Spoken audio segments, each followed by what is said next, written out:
Welcome to selfdiscoverymedia.com, where we discover the communities that are making a difference in the lives of others.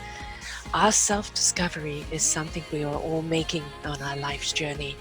Here you will find the people that will be your guidance, that will be your inspiration, that will be there for you in support on your journey of life. Do enjoy. Our next show is... Good morning, good afternoon, and good evening, everybody. Welcome back to another edition of Their Story Matters, right here on selfdiscoverymedia.com. I'm your host, Sarah Troy, and my wonderful guest today is Laura Lane. She's doing something quite magnificent.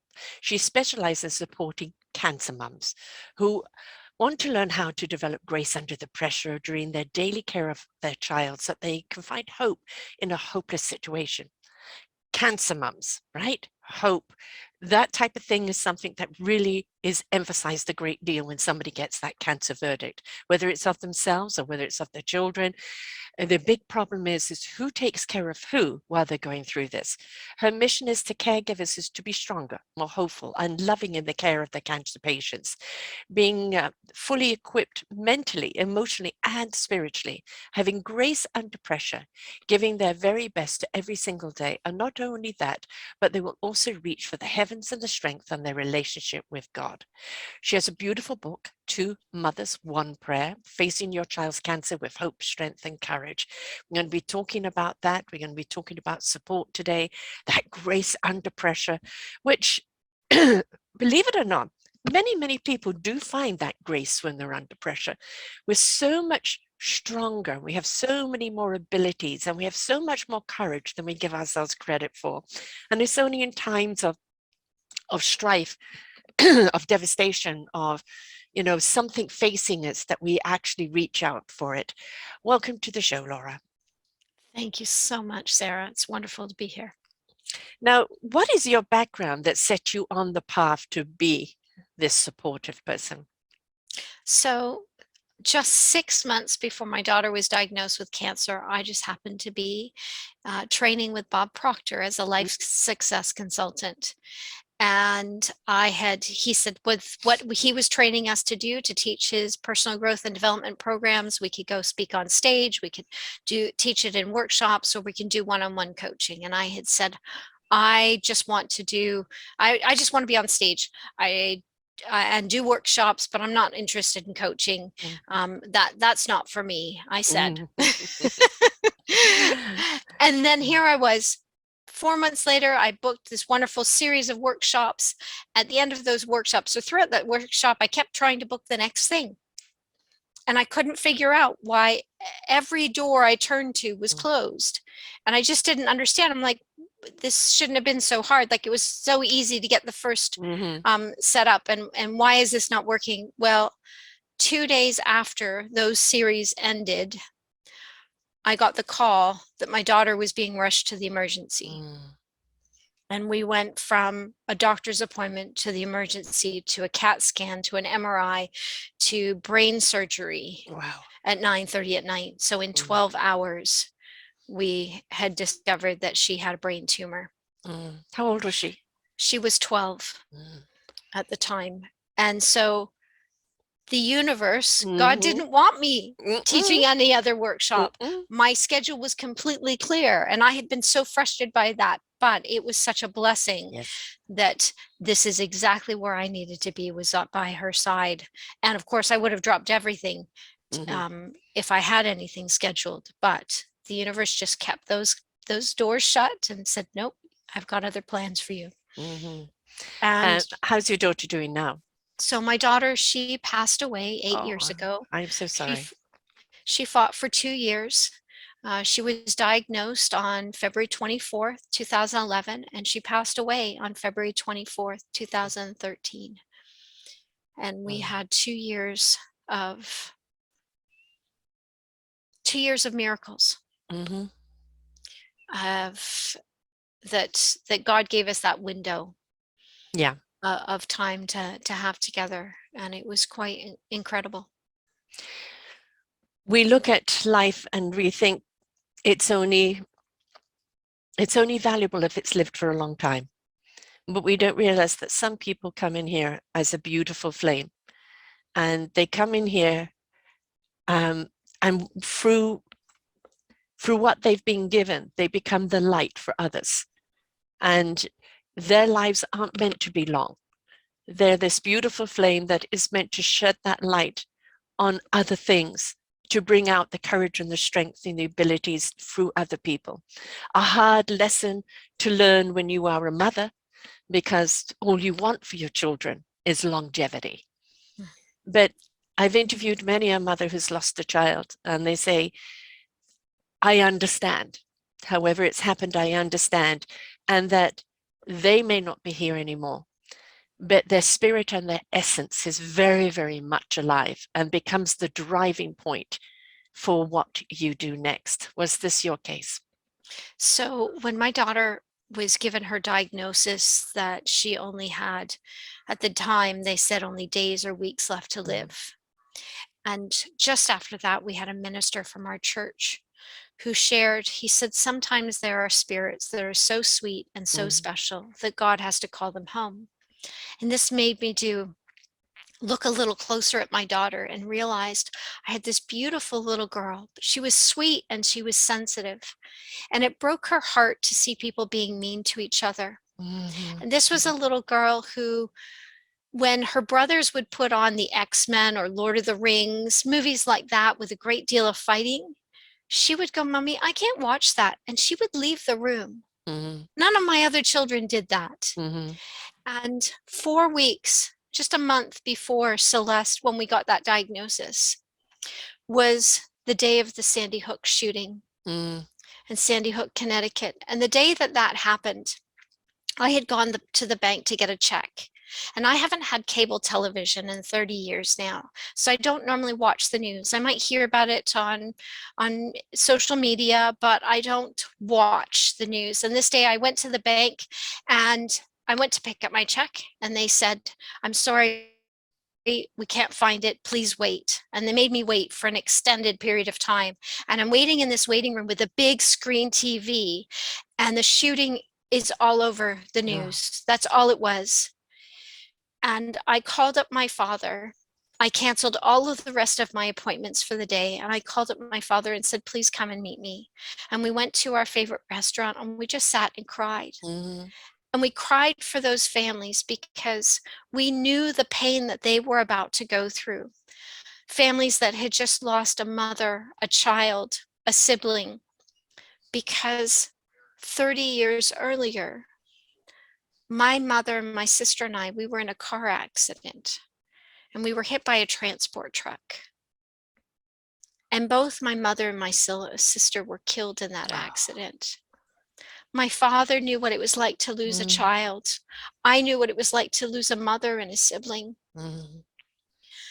And so we knew the heartache that these families were about to go through. And I looked back at that event when I learned that my daughter didn't have much time left, and I thought, and I realized that God was looking down at my little girl and saying, little girl, you don't need to stay in this world anymore. You can come home. For her to see the things that we see in the news today would have broken her heart over and over and over again. And that this was really a blessing for her, that she was okay. She had done all she needed to do. And I had learned those lessons as a child in losing my mother and my sister. I learned that one, that death is not a punishment. Right. It's not a punishment to those who go, and it's not a punishment to those of us who stay behind. We each just come here for a different timeline. We each have a different purpose. And it's not that if I should get my 82 years and if I don't get my 82 years, I've been cut short. It doesn't work that way. For my mother, it was 37 years. For my sister, it was 7. And then for my daughter, it was 14. We each just get a different timeline. And it's all about what are we doing to make the best of the time that we do have here on earth. Yes. That is what it is about. It's the gift of the present. So many people put things off for tomorrow. I'll do it later, or, down the road. And it's like, the road you're on right now is where the gift lays. This is what you are here to do in this present moment. And your daughter was clearly a sensitive. Probably far more extreme than I am. I'm a sensitive too, and this is why British Columbia's disaster at the present moment is really having an effect on me. You feel the pain of others, you feel the anguish, you just feel, and right now with the world the way it is in so much turmoil. And I refer to a Celtic rune called Haglas, which is disruption. And we are in a great deal of chaos and disruption right now, because only through that can we find the clarity. And through every disaster, for every loss, in that disruption comes a clarity. And it's up to us whether we choose to see that or not, isn't it? Yeah, it is. Some people get dealt more than their fair share, and you certainly have been, way too many losses. But looking at each one of those losses, it obviously created something within you. It obviously put you on a different path. It obviously gave you different purpose in life with each one of them. How old were you when your mom and sister died? I was 9 years old. Right. So I lost my dad at 11, heart disease. He checked out on us 3 or 4 years before that. So it was just waiting for him to die. So it wasn't a sudden accident. It is the navigation of who are you now in this circumstance, the support of you and your father. How do you navigate forward? Who do you speak to when you want to speak to your mom, and your sister? It's a whole new world that you have to navigate through, isn't it? And it's hard for people to understand because you don't understand it. I discovered when I knew that it was time to let my daughter go, when we had that time of preparation, I realized that everything in my life had prepared me for that moment. There was a day when Celeste was very much prepared to go. So much so that each night before she went to bed, she would say goodbye. She had told me, "Mommy, I just want to go peacefully in my sleep." And I said, "I think that's just fine, sweetie. I didn't want to see her suffer." Right. So she would say goodnight, but she would say goodbye at the same time. And then she'd wake up the next morning and go, "Mommy, why didn't I get to go yet? Why am I still here?" And I say, "I'm sorry, sweetie. I don't know the answer to that, but I guess it's just one more day." Right. And we also had the conversation one night. She said to me, "Mommy, I'm going to miss you." And I said, "Sweetie, I'm going to miss you too. But there's something I need you to know. Everything that I learned about being a mommy, I learned from my mommy. And unlike other grandmothers who can be sometimes old and crotchety, Nana Joy was only 37 when she passed. I look just like my mother and I sound just like my mother. And for Celeste, it was going to be like she was going from one mommy to another mommy. And I knew that she was going to be in the best hands possible. Over the years, I had felt my mother close to me many times. I felt her hands on my shoulders. I felt her whisper in my ear. And so I knew that relationship was possible because I had felt it with my mother. And so I was able to have that conversation with my daughter and let her know. I says, "I have felt Nana Joy close many, many times." I said, "You let me know." I said, "Don't put your hands on my shoulders because then I'll get you two of you confused. But you find a way to tell me that you're there." And I have felt her rub my back. I have felt her whisper in my ear. I have felt her so close. And it's been beautiful. Yeah. I think one thing that people don't understand about death, it's final for us because they're not there anymore. It's not final for them. They're going home to the divine. They're going home to that beautiful collective energy. They're all right. It is us that's got to navigate through the pain and the loss. But if we didn't focus on the loss so much and instead looked at the gift that they gave us while they were here and carry those gifts with us, we would understand that although we can't hold them anymore or kiss them anymore or talk face to face, they are always with us because they are within us and they are always showing us different ways to go. Yeah. And as mothers, we hold physically a part of our children that we have nurtured in our womb. Their blood and our blood has mingled together. There are parts of them still within us. Yes. Yes. Very, very much so. So, you know, move on a little further now. I mean, obviously navigating through that, you had the preparation, which you didn't have with your mum and your sister. That was just like something, I call it the cosmic 2x4, a whack, a complete reset. With your daughter, you did have the chance to say what you needed to say, to let her go, knowing she was going in peace and she was well looked after. You had that time. That is a gift in itself. It truly is. Not everybody gets that. But in preparing for her exit, her ascension, what did you learn about yourself during that time? So when Celeste was first diagnosed, I realized I was coming up across the biggest thing I was ever going to have to do. Mhm. And I realized I was going to need to be the strongest mommy I could ever be.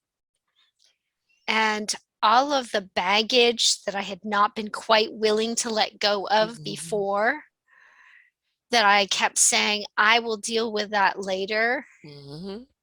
Now it became imperative I couldn't carry that baggage and be there for my daughter. And so I was willing to finally let go and ask for the help. I knew that I could not do this alone. This was not something that can be done alone, at least not and survive mentally, emotionally. And I knew that I was willing to ask for help that I never would have asked for myself. And so that became my focus, was who can help me do this? Yeah. And I reached out to anyone and everyone that I could think of. And I, of course, prayed on it and asked, like, who are the people who can help me? Who should I be directed to? And I began to enroll people in my my support squad. And that was literally the first thing that I did. Within like the first couple of days after the initial, okay, how do I stay at the hospital with my daughter, and who's going to look after our youngest son and my husband, and they need a place to stay, and all of those little details. Then it became, okay, who can support me? Who's got the tools out there to do this? And I asked the best of the best. And what I found was amazing is that people are amazing. And if you ask them for help, they're more than willing. People are just waiting to know what they can do to help. And that was incredible. I'm always going on about community. You know, the village is only as strong as everyone's participation. And you're there during the good times, you're there through the struggles. We are not meant to go through all of this alone. So many people lock themselves away, and that's the worst thing you can do. I know that's what you want to do because you feel an obligation to interact with people. Sometimes it's not even about talking to anyone. It's just about somebody being there, making sure you shower, making sure you eat, you know, being there when you cry, you know, not trying to be the solution, just being the support, right? And that's all you need at that time in order to regain that strength, just to be able to go through, you know, that initial period of loss. And then you can find that navigation of stepping into strength, stepping into purpose. But it's just having people there that will roll up their sleeves and do what's necessary. Don't worry, we've got your husband and child, right? Don't worry, if you want to sleep all day right now, that's okay, right? Gonna make sure you eat. You know? It was my friend who showed up at the hospital and said, give me your laundry. And took it home, washed it for me, and brought it back. Right. It was another friend who showed up with cupcakes and food. Or in a desperate, desperate day when my daughter was so sick and I couldn't even leave her side to go down to the cafeteria for food, I sent a message out on Facebook and said, someone please help. I need food and I can't go get it for myself. And someone bought food and brought it to me. And yeah. But that's the thing, we want to help. And sometimes we just need to know how. It's just knowing how. And when everybody steps up, simple thing like laundry, simple thing like getting you food, simple thing like, I'll drive your kid to school, don't worry. You know, all of those things, you know, a buddy who's got the husband, you know, like, it's okay, mate, cry. You're not weak for crying, right? Yeah. Mm-hmm. If we're not there for each other, then people retreat in and they get lost in the pain inside of themselves. Going through the pain, is there a coming out on the other side? To an extent, yes. It means that the pain is no longer dictating your life. The sorrow and the sadness of the loss will always be there, but it's no longer consuming you. Mm-hmm. And then from that, you can take that breath and go, what's next? What do I do with this? I heard Maston Kipp talk about post-traumatic stress disorder versus post-traumatic growth, that every one of us go through trauma of one type or another. Yes. But the difference between those people who get stuck in it and those people who grow through it are he discovered that those people who grow through it, who have safety on the one side of the event and safety on the other side of the event, so that after they come through it, they have someone who, they have empathy, they have connection, they have support. Versus those who are stuck in it are usually stuck in isolation and trying to do it alone. And so that makes all the difference. It's just knowing that we have someone there and being willing to open up and just say, this is what I'm experiencing. That alone helps us to get through it. Yeah. And, you know, asking somebody, what can I do? Very often they're just so caught up, you know, in the pain, in the trauma, in the moment, that they don't know. So it's like, okay, give me your house keys. I'm going to go and clean up for you. I'm going to do your laundry. I'm going to put food on the table for your husband and child. I'm going to bring you something to eat. Take charge. And if there is a group of you that you've stepped up, and it's like, you know, they've got families of their own. I can do this at this time. I can do that at that time. And it's making sure that these things are being done for you, because the last thing you want to be doing is worrying about that. Yes. You know, I hope I never do, but I've never had a loss of a child, but I have had them in hospital. And, you know, I remember a couple of times coming home, showering, making dinner for everyone else, and I'd leave my husband in charge of the other kids, and then going back to the hospital. And then you feel guilty because you're not with the other kids. They're going through stuff too, and they need their mom, but you need to be with that child that's going through something at the present moment, because that's the only place your energy can go. And it's for the kids to actually understand, no, you're not being neglected. It's just this child needs more of you right now. Yes. Dr. Bernie Siegel, I had an opportunity to interview him for my podcast, and he talks about a story with his children, that he had one child that was, he required a lot more attention, a bit more of a troublemaker. And he had another child who just got along peacefully. And so, but the child who was the troublemaker, they put his bedroom close to everyone so that they could keep an eye on him. And the other one, they let him have the bedroom farther away. And that other child felt, but you were leaving me. And like, no, we knew you were just fine. Yes. And I think, you know, raising children, I've got 3 in their 30s now. But, you know, and I often say my gray hair has their name on it.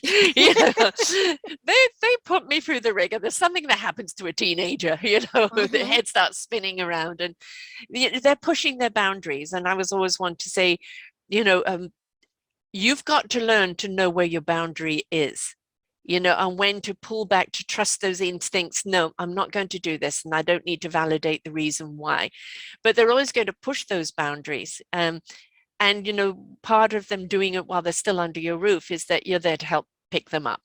You know, you can say you're an idiot, but that's got nothing to do with how much I love you and going to help you, you know, get through this. I'm sure with your daughter, there were days that she was just angry, or just like, why is this happening to me? And there is no answer to that, is there? Yeah. Or just sad and missing friends, missing her sister, missing just that deep sadness. Was she in the hospital the whole time, or could she come home?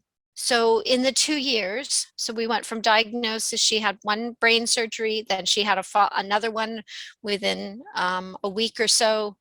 Then, so she'd been in hospital for a couple of weeks, came home. Then it was 30 rounds of radiation that were Oh, done on a daily basis over a month. And then she then did 3 months of high dose chemotherapy and stem cell rescue. So she was in the hospital for 3 months straight on that. And then she was able to come home, do some recovery, and then she just had various bouts of having to go in for treatments and stuff like that. So thankfully not for too long. And then when she passed, we were able to have a hospital bed in the house mm, for her. So yeah. I mean, how was her level of depression? I mean, you're trying to keep upbeat for her, but she's clearly got to know, have those days of just despair herself, especially when you're going through the yes, radiation and everything. when she was going through the radiation wasn't so bad because she was still able to go to school on the days that she felt well enough. She did better through the radiation than she did the chemo. Mm-hmm. During the chemo, she had her up days and she had her down days. So we had a couple of stretches where she was pretty down and it was hard. It was really hard.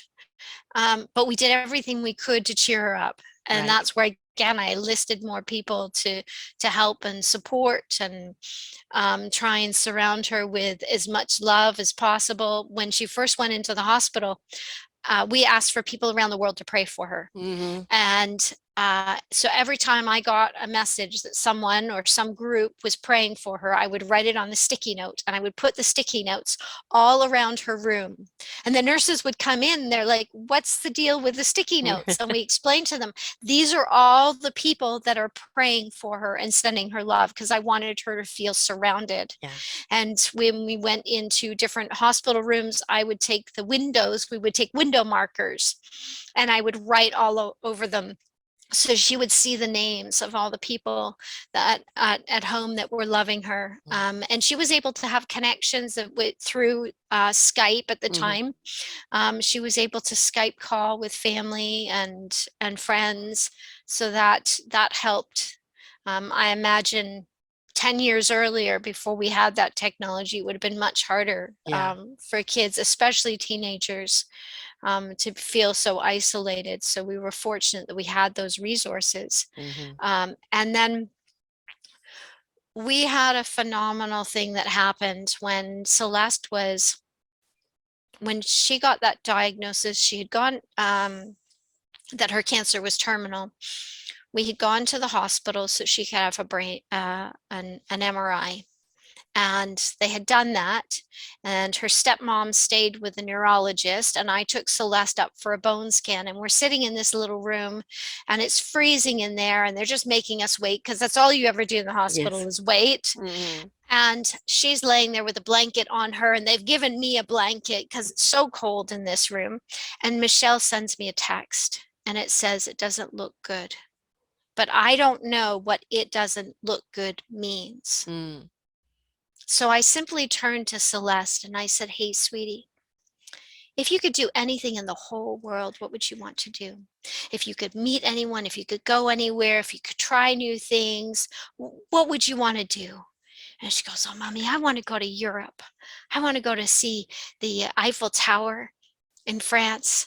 I want to go to see the Leaning Tower of Pisa in Italy and Big Ben in London, England. I want to try pain au chocolat and have Swiss chocolates. And so I'm writing all of these things down. And she says, I want Haley and her family to come with us. And I'm writing it all down. And I said, sweetie, if you could meet anyone in the whole world, who would you want to meet? She goes, Robin Williams. Yes. And I'm like, anyone else? She's like, oh, Celine Dion. Mm. So I'm writing it all down and I said, anyone else? She goes, Anne Hathaway. Because we had Ah, just seen Les Mis and we'd right. seen Yeah. Ella Enchanted and Princess Diaries. She loved those movies. Mm-hmm. And so I'm writing that down and I said, anyone else?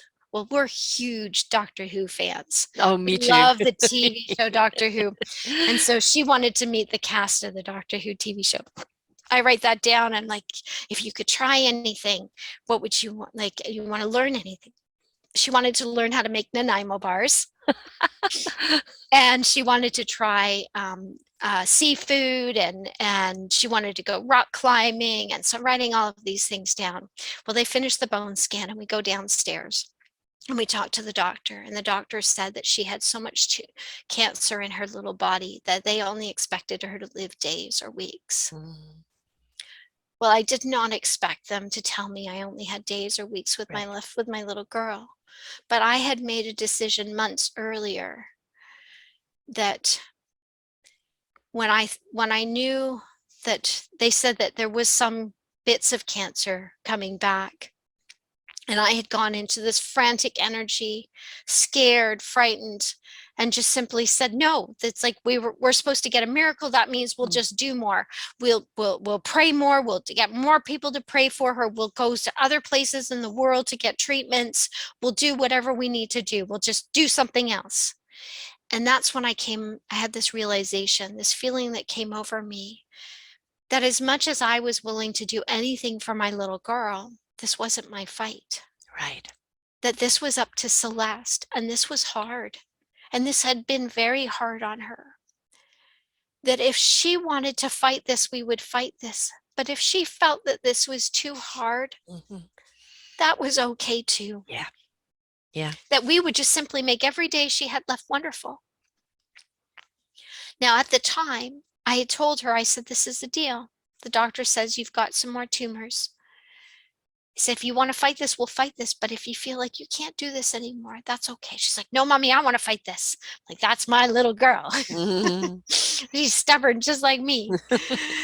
But our resources were limited, and things came back much faster than we ever expected. And so when they gave us that news that Celeste only had days or week left to live, I had already made the decision that we would just simply make every day left wonderful, whether that was 3 days or 3 months or 3 years. We would just make every day she had left wonderful. So then what we did was I sent a message out to all of our friends and said, this is the deal. Celeste doesn't have much time left, and this is what she wants. Now, the doctors told us she couldn't fly because it was a brain tumor, and the pressure of flying would be too much for her, and they didn't want her going to Europe. So we said, that's off the table. So we told our friends, these are all the things Celeste wants. If you know anyone who knows anyone who can help us, that would be wonderful. So we sent this out to everyone we knew, including all of her teenage friends. I tell a whole bunch of teenagers this is what you want. Well, they bombarded, sent out tweets and texts and emails and like everything. Full action. Full on action. Well, this was on Friday. On Wednesday, we're sitting at her dad's house, and this man calls. Her stepmom answers the phone and he said, can I speak to Celeste? And she's like, well, can I ask who's calling? Like, who's this guy? He says, David Tennant. From Doctor Who. One of my favorites too. Yeah. Ours too. We were just, my goodness. We were so excited. Now, Celeste is sitting in the kitchen talking to David Tennant like she does this every day of her life. They're talking about spaghetti bolognese and her favorite episodes and all of these awesome. She's just so cool and calm and collected. And the rest of us are on the extension in the hallway, jumping up and down because we can't believe David Tennant's on the phone. So that was Wednesday. On Thursday, somebody knocked on doors, and we get a Skype call from Robin Williams. And he talked to Celeste for 15 minutes from his hotel in Salt Lake while he was on tour. And he told her all about his house in San Francisco. And he says, when I get off tour, I'd like to call you again so I can show you the view from my house.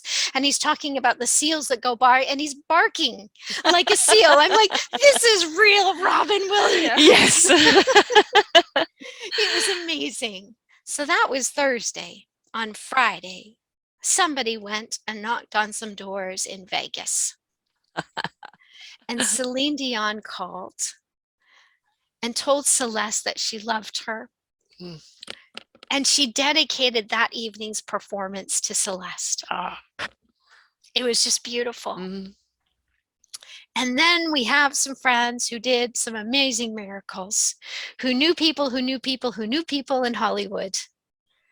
And Anne Hathaway Skyped with Celeste for 45 minutes, told her that she considered her new best friend. They talked about everything. It was beautiful.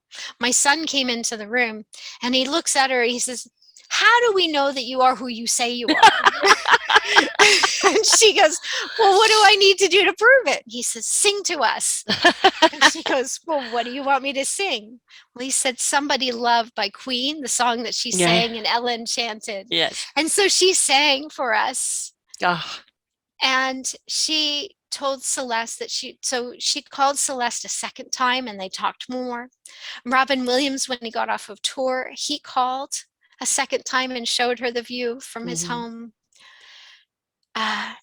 Karen Gillian sent a video message from Scotland, from Amy from Doctor Who. Yes, yes. And she's also in Guardians of the Galaxy now in the Avengers. Jim Carrey is from Ontario and his sister works at the radio station. So someone got hold of his sister and got hold of Jim Carrey. And Jim Carrey sent a box set of DVDs for Celeste to keep her spirits up to watch all of his fun movies. And then friends of ours from Niagara Falls, who knew people at Niagara Falls Comic Con, who knew people at the Toronto Comic Con, who knew people at BBC, got hold of Matt Smith, and Matt Smith called as well. It's amazing. Yes. It's just, it's putting it out there, right? It's letting the tom-toms go. People don't allow things to happen. Oh, no, it can never happen. Oh, no, they would never do that. All of these people that are famous, that we revere, are human beings, right? And if they can be in any way some inspiration or something uplifting for someone else, then, if they don't, we know that they're all about themselves. But you will see 99.9% of them step up and they're just, somebody's in trouble, somebody needs a call, I'm there, right? I'm there. And we think, oh, we can't ask, and no, it will never happen. That's just BS, right? If you don't ask and if you don't get it out there, how is anybody going to know? How are they going to know there's an invite out there? Right? So don't put those negative thoughts in your way, and just anything is possible. Yeah. And what amazed me was just how wonderful these people were to my little girl, and how many people made miracles happen. Right. How long did she live after that? 6 weeks. And that 6 weeks was just filled with so much love. Yeah. So many people caring about her. I mean, you imagine the light in her, the light of love in her at that time. Yes, her body was failing her, but her spirit was just growing even more abundant. Yeah. We had someone who wrote a song for her. And then we were able to we created a video for it. We took all the pictures for her and with a song so we could play that back. And it was just beautiful. Yeah. I mean, just the story that you're telling, I mean, trying to keep the tears out of my own eyes here. But it's the coming together, the coming together and the being of support. And this is what's led you down your path now, isn't it? In knowing how important it is to have that support. And what are you asking people to do? You're asking them to care and to give up some of their time. So this is what's led you to doing what you're doing now? Yes. So when Celeste was first diagnosed with cancer, I didn't want to go online and find out about her diagnosis because she had a very rare tumor and I just didn't want to be scared. And so I told myself, no, I know not to do that. But a couple months later, I get this prompting, go online and check. No, I'm not doing that. I said I was not doing that. Laura, go online and check. So I got pushed a few times, knocked upside the head, and fine, I'll go online and check. And so I go online and I found this website. There was another mom who had a child with pineoblastoma. And what she had done is she had compiled, because there's so few children who are diagnosed, she'd actually compiled a list of any that she could find. And here's a 16-year-old boy, he was diagnosed in 1986, and here's a 3-year-old diagnosed in 92, and she's got this list, and I'm just scrolling through the list, I don't even know why, and all of a sudden I see that there's a 12-year-old girl who was diagnosed in February 2011. Well, Celeste was diagnosed in February 2011, and she was 12. What I found out was the chances of getting pineoblastoma is 1 in 7 million. Wow. The chances of two 12-year-old girls being diagnosed in the same month, 23.5 billion to 1. Wow. And so this is all in the States too, like not so in we're another in, country. Yeah. So there's a little girl in New Jersey, and we're up in Toronto at Sick Kids. And there happened to be contact information. So I reached out to them and said, my little girl has the same diagnosis as your little girl. Well, they didn't even know they were on this list. They had no idea that they were on the list. And so it was just a miracle that I found them in the first place. And so the other little girl, her name is Haley, and her mother's name is Laurie. So I'm Laura and she's Laurie, and we both have girls the same age with the same treatment, and they were on the same treatment. So not just the same diagnosis, but they were both on the same St. Jude's protocol. And so Haley was just 1 month ahead in her, because she was diagnosed at the beginning of the month. Celeste was diagnosed at the end of the month. And we went from being complete strangers to best friends overnight. Right. Yes. And what was even more amazing is they had the same attitude about asking people to pray for their daughter. They had a map of the world where they had put pins of all the places in the world where people were praying for Haley. And of course, we had our sticky notes. And I just thought it was just so amazing about these two little girls. And I felt like I needed to tell the world about them. I'd gotten this sort of prompting that I needed to write a book, but I had no idea how to write a book. So then I started that process. And while Celeste was doing better, where she had the year where her tumors were shrinking and she was going back to school and all that, I started to focus on, okay, how am I going to write this book? I took a course. I then set a date. I was going to be finished by December 2012. And I got really frustrated when I hadn't finished, because I'm like, usually I set a goal and it happens. And I just couldn't understand why I couldn't finish this book. Well, it was just after that we found out that Celeste's cancer was terminal. So I wasn't supposed to finish the book then. I needed to wait until our story was ended. And then once she had passed, I had something to get me out of bed every day. Right. I needed to finish the book. I needed to tell the world about my little girl and about Haley. And it became a healing for me to be able to tell their story. So then that's when I wrote Two Mothers, One Prayer, Facing Your Child's Cancer with Hope, Strength, and Courage. And it's about Celeste, it's about Haley, it's about the relationship that I built with Laurie, and then all the things that we learned that would help other cancer parents. Right. That's the gift that continues giving, right? It's we don't know why we go through such loss. You know, no parent ever wants to bury their child, no matter how old they are. Never mind go and see their child going through so much suffering and fighting for their life. But we signed kind of a contract before we come here of, you know what, not necessarily step by step of what our life is going to be, but the experience we're going to have, or the purpose behind our life here. Because there's always a purpose of why we're here, what we're here to contribute, what we're here to experience, how we're here to change lives for the better. And sometimes it does come from that strife and that struggle. But what comes out on the other end? And I've been doing this 9.5 years. And some of the stories, like your own, of that courage and that strength, changed, you know, to discover your abilities, to become that beacon of light and hope for other people, is exemplary, is illuminating, is extraordinary. And it's what the greatest gift you can give someone else, somebody who's gets diagnosed either with the same thing or even just a child with cancer. And the first thing that hits you is helplessness. I don't know what to do.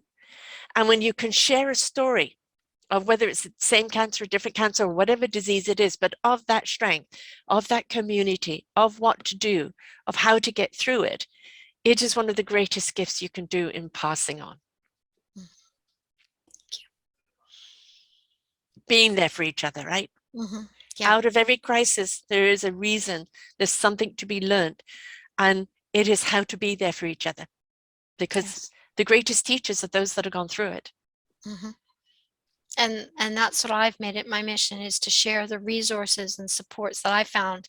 I have been blessed by the people who I've been surrounded with. I've had a chance to work with Bob Proctor, Jack Canfield, Janet Atwood, Marcy Shimoff, some amazing people and their connections. And if I can share all of that incredible knowledge with other parents to help them to get it through it, then that's what I want to do. Yes, yes. And, you know, the last thing we want people to feel is that they're alone. They're not alone. I know you feel isolated and you feel helpless and you know, it's like it's all too much. And when you have got somebody there, that initial thing, I've got your laundry, I've got the food, I've got this, don't worry, I'll take care of the pet. You know, I've got all of that for you. Now let's just look at what you're about to go through and what you need to know at what stage and who needs to be there for you. Is don't try and know it all up at once, right? The initial reaction is dealing with the shock of what is happening and how to navigate through that, and just being able to take a breath of the initial shock and then, okay, we're in this battle. You know, what do I need? What weapons do I need for this fight? And the biggest weapon you need is love, which never should be considered a weapon anyway, but the biggest asset is love. And that love and asking for the prayers. I mean, we've got to understand we're energetic creatures. And when we ask for that love, when we ask for that energy to be shared, and when we share that, we're actually sending out a frequency of love and good energy that helps our bodies rise up, helps everything rise up to a higher level, a higher plane of healing. I've many a time asked for a prayer for either myself or my family or others. And it always amazes me, just even on Facebook, of how many people have come out with, here are my prayers, I am with you, you're not alone, or this is that. And every single one of those people are sharing their energy. They're sharing that loving energy, and that energy just keeps growing and growing and growing and becomes the answer you need, whatever that answer is meant to be. And so we should never underestimate the power of, whether it's God, universal spirit, but never, ever, ever underestimate the power of loving energy. Deborah Poneman, she's an amazing woman who's been teaching personal growth and development programs for 30 plus years. And Deborah shared a story of an experience that she just had in the last decade. She'd become very, very ill. She had had an infection and her blood pressure had dropped just to the floor. And she had been rushed to the hospital. And in that time, she was literally, it was a life or death situation. And she's in the emergency room. And all of a sudden, what she saw changed. That she, as people would talk, she literally saw the words coming out of their mouths as a color and an energy. Yes. And when the doctors and nurses were, a doctor came in and was just very firm, and it's like, you need to do this and this and this, and we're losing her, and all of his words and his energy was heavy, she said, and it stuck to her, and it sort of weighed her down. It weighed her down and drained her energy. But those people in the room who were supporting her and saying loving things, she said it was like these beautiful pink clouds that came out Yes. of their mouths, and they stuck to her, and it made her feel stronger. Yes. And I thought, if only we could see the impact that our words have on other people. Robin If we could, Williams' Patch, right? The right? doctor. Yes. Through laughter, through fun, through joy, Mm-hmm. elevate, elevate Yes. the frequency, Mm-hmm. elevate, because when we're in that elevation, we're more in the healing zone. Mm-hmm. When doom and disaster. I mean, the reason why I said my dad kind of rushed towards this, he was a fighter pilot in the war, and never really kind of got over the war. And they told him after his first heart attack, he had 3 months to live. So that Mm-hmm. became to him, come on. And he drove faster and he drank faster and he did everything to the faster instead of change your lifestyle. And he lived under those conditions for 4 years, right? Had he changed his lifestyle, he would have had a good, long, healthy life. But it was the doomsday. And I think so many people actually die from the diagnosis, never Mm-hmm. mind the disease. And Yeah. it's like medical needs to lighten up. Yes, I know it's serious, but your presentation of how you deliver it can be life and death, Mm-hmm. right? So Yep. having that moral support, that energetic support around you, um, when you're amongst all that heaviness is absolutely imperative, because how can you be light for your loved one if you're feeling way down? Mm-hmm. Yes. One of the things we discovered when children are diagnosed with cancer, most of the time, most children have no idea what cancer is. Right, right. Right? So they have no preconceived notion. There's no emotional charge. It's just a word. As adults, we have a preconceived notion of what that is, and there's all that emotional charge to it and this fear. So, what we would do is we would explain to Celeste cancer is simply cells that are growing in the wrong place.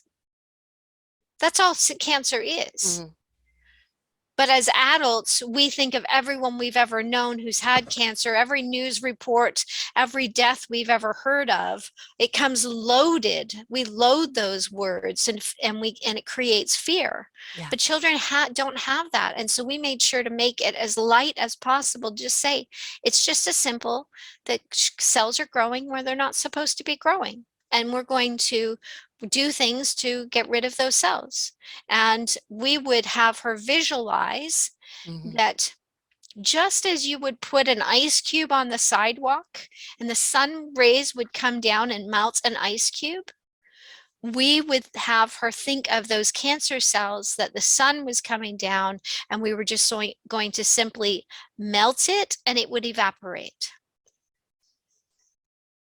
Did she ever question of, I've done all the affirmations, I've felt positive, I've done this and that, but it's come back to get me anyway? Was there ever any resentment, or like, I No, don't know, am I doing anything wrong? Why is it that it's back? Did she ever have no, that? no. She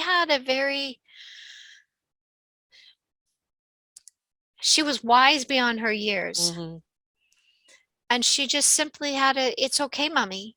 Mm-hmm. Like this is what she's going through. It gave her perspective. Yeah. So when she first went through her treatment and everything and then went back to school, and she struggled with the fact that she would go to school and the kids there would fuss about little things and they'd be mean to each other, and Right. she's like, mommy, she's like, she had this greater perspective. Yes. She knew what was important in life. And she's just like, why are they fussing about those things? Yeah. That they're Yeah. so unimportant. And how many times as adults do we do the same thing? It's not just Yes. teenagers and kids who Right. make a fuss about little things. What's the bigger perspective? And I think she had that bigger perspective and she was okay. Mm. She How was how were aware of how her were mortality and she was okay with it. right. Right. Well, all that energetic love that was around her kind of Mhm. showed her, this is only an end of a chapter, it's not the end of my essence, right? Mhm. How Mhm. were her siblings through all of this? It was hard. She has three siblings, two brothers and a sister. Her older sister, it was very hard. Missed her sister, Mm. missing Celeste terribly. Um, they all had a hard time with it. We tried to be there for them in the best way we could. It helped that I had lost a sister Mm-hmm. as a child, so I knew what they were going to be feeling Mm-hmm. and how much space they were going to be needing. Um, and my husband, Matt, my second husband, he was a teenager when his sister died. Mm-hmm. And so he also knew what that was like. And so we came prepared to be Right. there for our kids, to know that, okay, we understand what they're experiencing at the moment, and having that like knowing that, okay, you'll get through this too. Like, it takes a bit of time. Um, but we didn't have any super rebelliousness with Mm. our kids. We didn't have um they were well, I think they made it through that time period pretty well. You think a They lot to still, do this because of Celeste and her attitude? her attitude and just the support that we had, we made sure that they had resources, Mm. that there was counseling available to them when they wanted it. Our youngest son, he was 8 at the time, and so we put him in art therapy, and just we tried to be as understanding of the struggles that they were going through at the time, and going, okay, put this into perspective, and just sort of rode the waves. But there really weren't, I don't feel like there was a lot of waves. It wasn't easy for Right. them, but we tried to be there as best as we could for them, and I think they've done pretty well. They've all turned out to be very smart, with good heads on their shoulders, and a bigger perspective, and much more empathy. Right. And Yeah. and I had those conversations to let them know that would be the case. That Mm-hmm. was my experience. Having gone through the traumas that I had gone through, and losing my mom and my sister, I had a bigger perspective, and I had that empathy for others. And I've seen that in my own children. Yeah. Um, I have seen it destroy families because, you know, parents seem to blame each other, even though it's got nothing to do with that. You know, they neither one of them can cope, and then they take it out on each other. And then, in one case where a friend of mine's son just lay down and never woke up, and they never knew why he died, never could diagnose it. Ends up that on her side of the family, her mother had had a few children that had happened to, never told anybody, right? oh, So, um, and she missed her son so much that the other children always felt like, well, what are we, chopped liver? mm, You know, we've lost a brother, and don't you love us? And she just was so caught up in the anguish and the pain. She ended up getting cancer, ended up getting a divorce. I don't know the relationship she has with her children today, but this is the dangers of it, isn't it? Is that you have to be willing to go through the emotions, whatever you're facing in life. The emotions are there for you to spend them, not mhm. to get emotional about the emotions, because then you're trapped in them and they can eat away at you. So in my book, there are 5 lessons that I share. The first one is reach out. So ask for help. Yeah. Connect, find sources of connection. Take time to reflect, to go inwards and process. But the fourth one is express. Mm. And then Mm. you spoke about this earlier. The last one is love. Yes. And yeah, those are the things that I learned were the most important things to do I mean, through it you all. and your husband have both had losses. Some people have never had a loss, Mhm. you know, and especially, um, I think that people who go for trauma when they're young have a different perspective and are stronger to face the battles that come later. For Mhm. people who've kind of sailed through life and then it hits them when they're older, it hits them harder Mhm. because they've got nothing to reflect back on. This is the first time they've gone through a trauma or a loss, and it really hits them very, very hard. And the same techniques can apply to them, right? Mhm. So Yep. it's understanding you are going to go through an emotional process, and there is a strategy to this that can help you through it. Mhm. And when you go to love, it's not only the love of the person that is facing this, the love of the family, but you've got to remember to have love of self. Yes. Mm-hmm. One of the things, I read a quote by a French philosopher called Jan del Aglio, and he talks about love being an expression of tenderness. Mm-hmm.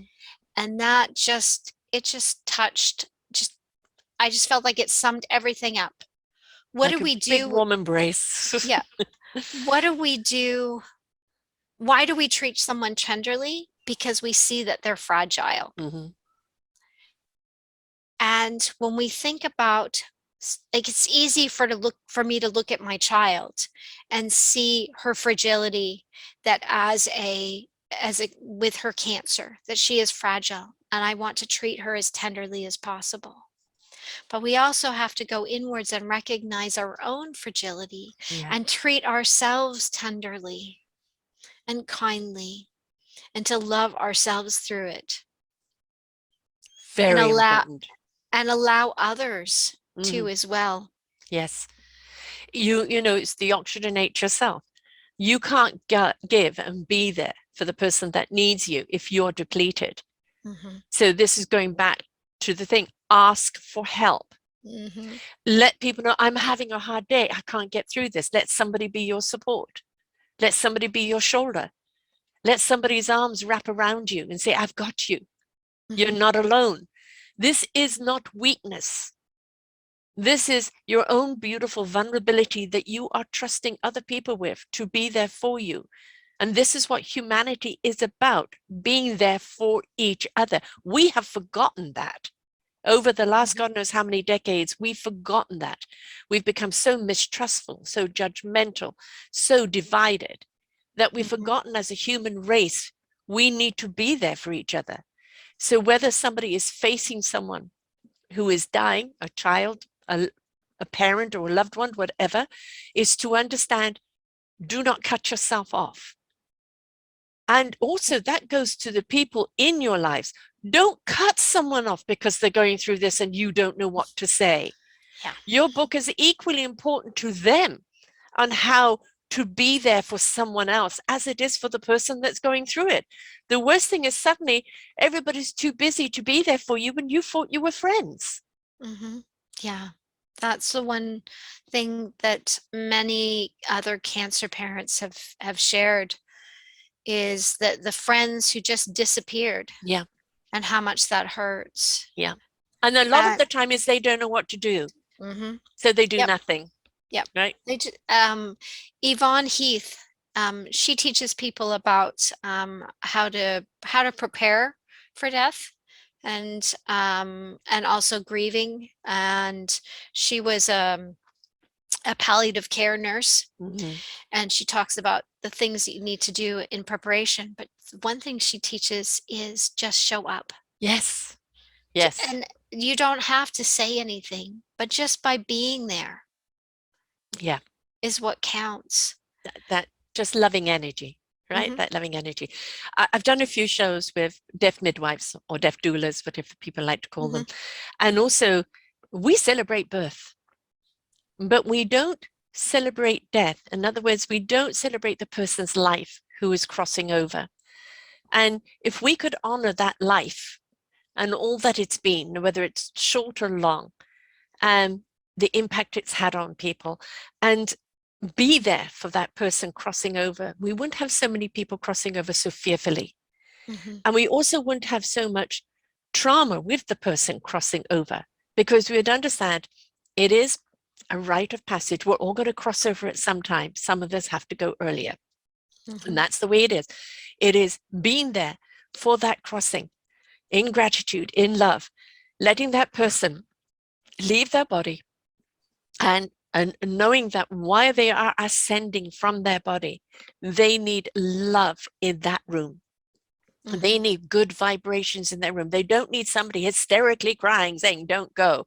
They're going, Mm-hmm. right? It Yep. is about, thank you for all that you have been. Let them go with that love, and they'll cross over more peacefully. And it would also be more peacefully for your own recovery of their loss. the loss for you. Mm-hmm. Important to know. What is next for you now? You've written the book, which and I really think is a wonderful gift to give to people, not only who are going through it, but also for the people around them to know how to help other people. So this is a book that you all know somebody going through something and you don't know what to do. And this is a book that can help you know what to do. And if you're in the thick of it, you know, the steps that you need to do in order to get through it. But what else is going on in your life? What else are you doing? So, we I had done a virtual summit a few years ago where I interviewed a whole bunch of experts. I talked about Dr. Bernie Siegel. I'm an incredible list of people. And so we've relaunching all of those episodes as podcast episodes. So all those interviews are now podcast episodes and they're going up week after week again in the new year. We're starting up another season. And Where would people find that? So they can go to my website, lauralane.ca, and they click on blog and podcast. And we've made sure that it's accessible to everyone. For those people who are not able to listen to a podcast, there's a full transcript on the blog. But if they will go to that section of my website, they can click and listen to the different episodes. Or like I said, they can read the transcripts as well and have access to all of the offers, the resources that the experts have shared that can be helpful. And then we realize there's so much more we can do. So this new year, we are launching a series of webinars called Coping Skills for Cancer Moms. And it's a weekly webinar highlighting the 7 pillars to living with grace and ease. And then we'll be offering workshops and retreats throughout the year as well. So needed. You know, cancer is almost as common as a cold nowadays. And, you know, I do believe that 20% of it is either, you know, hereditary or to do with the environment. 80% of it, I think, is emotional in many cases. You know, people can bring on by damaging those cells, you know, through emotion. But it is still something that is still very misunderstood and makes people feel powerless. And I've done a lot of shows on cancer cures, where each person has chosen their own way to cure themselves. And a great deal of it was attitude, the positive attitude, and that it will be what it will be, but I am going to give it all I've got. Yeah. And I'm going to not close any doors. I'm going to look at the options of how I can treat this. And that attitude, that positive attitude, is one of the most important ingredients that you need to have. If a person loses the battle, did they lose the battle, or did they, in the teachings of that, share a gift to pass on to other people? Because again, we don't know when our time is up. We decided that before we came, and when it's up, it's up. And some of the dramatic exits are there to be lessons for other people, right? Exactly. So yes, the more hope or the more help that people have in understanding it, that they're not alone, of, you know, what to do going through it, I think is absolutely brilliant, because I've been doing this 9.5 years. And as I said, the best teachers are those that have gone through it. They understand it. They know what you need. They know how to be supportive. They know what even comes after, because time has gone by and here you are, not wallowing in the death of your child, but instead of taking the death of your child and letting it be a beacon of hope for others. And everybody can step into that light if they only know how to open that door. Yes. So kudos to you for putting all of these podcasts and the webinars out there. Absolutely wonderful. And when you do have your webinar link, let me know. I'll just add it to your show posting. That would be wonderful. And to keep the conversation going, I'll also add you to my cancer show page too, so people can see that as well, because that's very, very important that people do see it. So in getting the book, how do people get the book and where did they get it? I know that you have one site, lauralane.ca/2mothers1prayer2. There's that site, there's your own site. And can people get the book on Amazon anywhere, or do Yes, they have to go? it's available on all of the retail outlets. So Amazon, Barnes and Noble down in the States, Chapters in Canada. It can be bought as an ebook or a paperback copy. Wonderful. Christmas is coming, guys. Yes. This is an excellent gift to give. And it's like, well, why are you giving me this book? And it's maybe just because whether it's cancer or whether it's something else, we talked about earlier about the post-traumatic stress, and you're talking about post-traumatic growth. We can all step into that growth and away from the stress if we know how. And a lot of that is stepping into empathy, stepping into caring. If we care, we find the kindness. If we find the kindness, we find the love. But we've got to start off with the caring, giving a damn. And so this book isn't just for people who are going through this, whether it's cancer, whether it's something else. It's skills and tools, isn't it, of navigating through it or helping someone navigate through whatever they're going through. I hope that they will find hope and inspiration in it and realize that they are stronger than they think they are. And that there are others who are further down the path and can show the way. Yes. Yes. And it's not the end. It's just that, we have many chapters in our book of life. And, your daughter was many of those chapters, but her end of chapter became new chapters for you in a different direction. Right? So there's always a reason, even if sometimes we don't understand it, we don't see it, there's always a reason. And sometimes we just have to let go and maybe of trying to understand what it is and just accept what it is and go with that flow.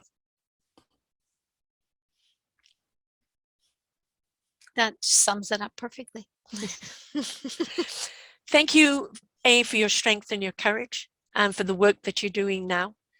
In her name, in her divine energy, she is living on, not just in her story, but in her reason, in her why, because you're taking that light forward and helping so many other people. As much as we would love everybody to be as sensitive and living in the light of love and that beautiful harmony of kindness and caring towards one another, we're not there yet as a human race. And there are many diseases out there, cancer, hate, fear, greed, opulence. And those are cancers that we need to deal with and we need to face. And we can only do that if we come together in doing it. So thank you so much for the journey that you've taken and what you're doing now to help other people. Thank you so much, Sarah. This has been wonderful. I appreciate this. I appreciate you. Thank you. So folks, whatever happens to you in life is not the be all and the end all. It can be hard, it can be a struggle, but there's a lesson to be learned in it and there's a reason behind it. And it may lead to your meaningful purpose in life. It may lead to your calling in life. It may be the catalyst that shows you what really you're here to do in life and who you're meant to have an impact on. And that through every tragedy, there is a light of love and purpose. And that if we're just willing to open our eyes and see it, we will find it. Reach out to Laura Lane and all her book and all her wonderful podcasts and webinars that are to come up, and realize you are not alone. You are never alone, and never ever be too proud to ask for help. Until next time, bye for now. We hope that you enjoyed the show. You will hear many, many shows here on selfdiscoverymedia.com. We have new shows for you out every week. Just find them on our podcast or What's New. If you feel that you have something to share that makes a difference in the lives of others, or you too feel that you could be a host, please contact me at info@selfdiscoverymedia.com and we will be glad to speak with you. Have a wonderful day.